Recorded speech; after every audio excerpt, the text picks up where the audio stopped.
ना मनीष भैया का कॉल आया, ना मेरे मैसेज का रिप्लाई आया, कुछ भी नहीं आया। उस चीज़ को मतलब रौंदा गया है, उस चीज़ को इस तरीके से रौंदा गया है कि मैं ये मतलब बता नहीं सकता। मेरा एक्सपेक्टेशन ये नहीं था कि सोनू सूद सर से मिल लेंगे। अरे भाई मैं भी एक्टिंग कर रहा हूँ, एक्टिंग के फील्ड में काम कर रहा हूँ, एक आर्टिस्ट हूँ। बोलिए भैया हम कितना बजे प्रोग्राम में आवे? हाँ दीदी अब आवे प्रोग्राम में। मैं सच बता रहा हूँ भैया, मैं यहाँ पर सिर्फ और सिर्फ इस वजह से आया था, मेरी जो ख्वाहिशें थी, मैं यहाँ तक आया। आने के बाद मैंने उन्हें मैसेज किया कि भैया मैं आ गया हूँ, मैसेज का कोई रिप्लाई नहीं आया। फिर जो इवेंट ऑर्गेनाइजर थी उनको मैंने एडजस्ट भी किया। ऐसा होटल दिया जा रहा था जहाँ पर मतलब मनीष भैया नहीं रहते, हमें मनीष भैया नहीं बुलाया था और उनके प्यार से बड़ा भैया फोन किया था, पर्सनली उन्होंने फ़ोन करके मुझे इनवाइट किया। सोनू सूद जी आने वाले हैं तो वहाँ पर सोनू सूद जी आपको सम्मानित करेंगे। आपको उस प्रोग्राम में रहना है, 21 तारीख को आपको रहना है। अरे मैं प्रोग्राम में आ रहा हूँ एज अ चीफ गेस्ट, मेरे को आप बुला रहे हैं, गेस्ट अपीयरेंस बुला रहे हैं, ठीक है। और आप बुलाने के बाद क्या होता है कि आप लोग गायब हो जाते हैं। सोनू सूद सर का बहुत बड़ा फ़ैन हूँ, बिना कुछ सोचे समझे मैंने सोनू सूद सर की आवाज़ की एक्टिंग करी, आवाज़ की प्रैक्टिस करी, मैंने आवाज़ निकालने की कोशिश करी, मैंने परफॉर्मेंस की तैयारी करी। मुझे सोनू सूद सर से मिलने का कोई लालच नहीं है, कोई भी लालच नहीं था। मेरे को बस यही लालच था कि लोगों से मिलूंगा, लोगों की गड़गड़ाहट तालियों की गूंज मेरे कान में गूंजेंगी और वही मैं सुनूंगा। और उनकी जो आवाज़ की प्रैक्टिस मैंने करी है तो मैं उनके सामने करूँगा। मैं किसी को बुरा भला नहीं कह रहा, एटलीस्ट मेरे कॉल का रिप्लाई तो कर देते, एटलीस्ट मेरे मैसेज का जवाब तो दे देते। नमस्कार, मैं पंकज झा और आप देख रहे हैं रेबल न्यूज़ इंडिया। बापू सभागार है और बापू सभागार के सामने में मैं अभी खड़ा हूँ। यहाँ पर कल एक स्टेज शो हुआ था जिसमें मनीष कश्यप जी इनवाइट किए थे सोनू सूद को, और इवन कि सोनू सूद बिहार आए, उसके बाद उसी स्टेज शो में आदर्श आनंद को भी इनवाइट किया गया था। लेकिन पता नहीं क्या हुई नहीं हुई, आदर्श आनंद उस स्टेज शो में नहीं दिखे, जिसके बाद आज आदर्श आनंद आए हैं और आज प्रेस कॉन्फ्रेंस रखे हैं। उन्होंने कहा कि मुझे बुलाया गया लेकिन अंदर मुझे एंट्री नहीं करने दिया गया और मुझे कोई भी उस तरह की जो एक चीफ गेस्ट के रूप में जिस तरह से मुझे बुलाया जा रहा था उस तरह से ना मुझे इज्जत मिला, ना मुझे सम्मान मिला, और मेरी जो सम्मान था उसका काफ़ी ठेस पहुंचा है। बाकी आप देखिए आदर्श आनंद जी अपने जो प्रेस कॉन्फ्रेंस में क्या कह रहे हैं। नमस्कार और प्रणाम करता हूँ, थैंक यू सो मच। जगह नहीं है, नहीं तो मैं लेट का साष्टांग प्रणाम करता सबको कि ये प्यार आप लोग करते हैं। और कुछ कहने से पहले, शुरू करने से पहले मैं बस श्री कृष्ण जी का नाम लेता हूँ और बस यही कहना चाहता हूँ कि हर हर महादेव। आप चालू करते हैं सिलसिला। देखिए हमको नहीं पता कि गलती किसकी है, हमें ये बिल्कुल भी नहीं पता गलती किसकी है, कि मैनेजमेंट की गलती है। चलिए एक पल के लिए हम मान लेते हैं मैनेजमेंट की गलती है, ठीक है।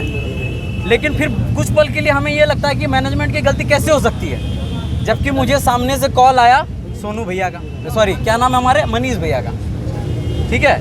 मनीष भैया का कॉल आया और मनीष भैया का कॉल आने के बाद सबसे पहले 2-3 हफ्ते के पहले उनका कॉल आया कि आदर्श, देखिए क्या है कि वो भी हमें मानते हैं, प्यार करते हैं, और उनका प्यार हम बड़े भाई के तौर पर उनको मानकर हम एक छोटे भाई के तौर पर उनको जो है बात को सुने। उन्होंने कहा हमें कि आदर्श प्रोग्राम हो रहा है 21 को और 22 को बापू घर सभागार में, तो सोनू सूद जी आने वाले हैं, तो वहाँ पर सोनू सूद जी आपको सम्मानित करेंगे। आपको उस प्रोग्राम में रहना है, 21 तारीख को आपको रहना है। तो हमने बोला जी भैया बिल्कुल।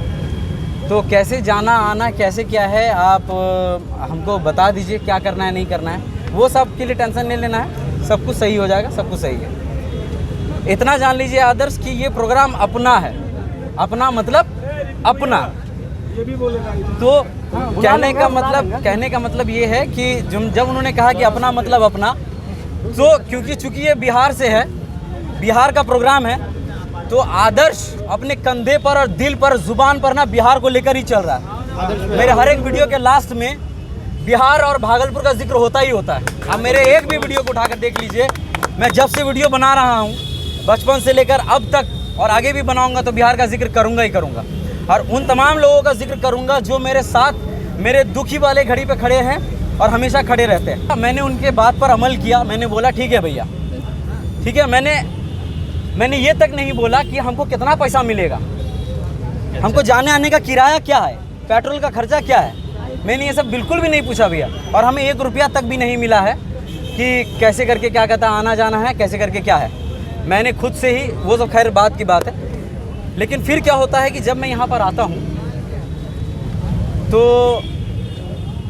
इवेंट ऑर्गेनाइज़र जी हमारे लक्ष्मी उनका जो है कॉल आता है, और कॉल तब आता है जब मैं करता हूँ। अरे मैं प्रोग्राम में आ रहा हूँ एज अ चीफ गेस्ट, मेरे को आप बुला रहे हैं, गेस्ट अपीयरेंस बुला रहे हैं, ठीक है।